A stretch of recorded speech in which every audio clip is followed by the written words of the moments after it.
दोस्तों, वैसे तो लहसुन और प्याज को शरीर के लिए काफी उपयोगी माना जाता है, लेकिन आमतौर पर कई लोग इनको तामसिक भोजन मानते हैं, इसलिए व्रत आदि के समय इनका प्रयोग नहीं करते हैं।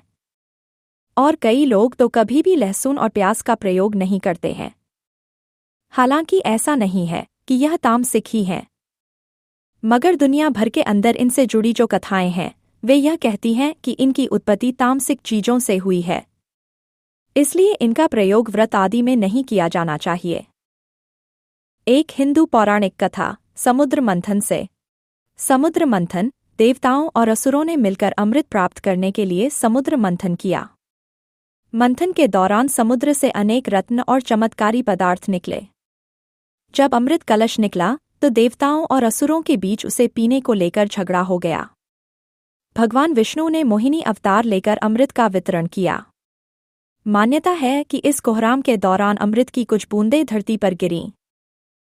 यह माना जाता है कि जहां जहां अमृत की बूंदें गिरीं वहां वहां लहसुन और प्याज उत्पन्न हुए।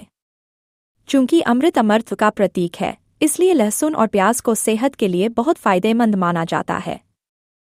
हालांकि भगवान ने जब राहु का सर काटा तो खून की बूंदें भी अमृत के साथ गिरी, जिसकी वजह से लहसुन को तामसिक माना जाता है। 2. एक अन्य हिंदू कथा। एक लोक कथा के अनुसार भगवान गणेश ने एक बार एक भूखे शैतान राक्षस का पेट भरने के लिए अपना एक दांत तोड़कर उसे खिला दिया। वह दांत जमीन में गिरकर लहसुन के पौधे में बदल गया। इसीलिए लहसुन की कली दांत जैसी दिखती है और इसे गणेश जी का प्रतीक माना जाता है। इसलिए भी कुछ लोग इसको खाने से परहेज करते हैं। 3. यूनानी पौराणिक कथा। दोस्तों, जिस तरह से हिंदू पौराणिक कथाओं के अंदर लहसुन को रक्त से पैदा हुआ माना जाता है, उसी तरह से यूनानी पौराणिक कथाओं के अंदर भी लहसुन को रक्त से पैदा हुआ बताया गया है। एक कथा के अनुसार जब यूनानी देवताओं के राजा जियस ने टाइफन नाम के एक राक्षस को हराया तो उसके रक्त की बूंदें जमीन पर गिरीं। इन्हीं रक्त की बूंदों से लहसुन और प्याज उत्पन्न हुए। 4. राहु की लार से लहसुन की उत्पत्ति हुई। दोस्तों, जैसा कि हमने आपको ऊपर बताया कि जब राहु के सर को भगवान ने काटा तो उसके मुंह से लार गिरी और उस लार का रंग सफेद था। उसकी मदद से ही लहसुन की उत्पत्ति हुई, इसलिए इसको तामसिक भोजन माना गया है। 5. केतु के रक्त से प्याज की उत्पत्ति हुई।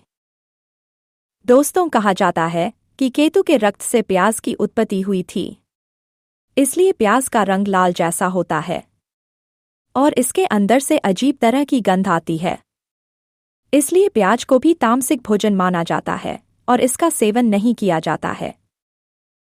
इन कथाओं से स्पष्ट है कि लहसुन और प्याज का मानव इतिहास और संस्कृति से गहरा नाता रहा है। अलग अलग सभ्यताओं ने अपने अपने ढंग से इन साधारण सब्जियों की उत्पत्ति को दैवीय या अलौकिक शक्तियों से जोड़कर देखा है।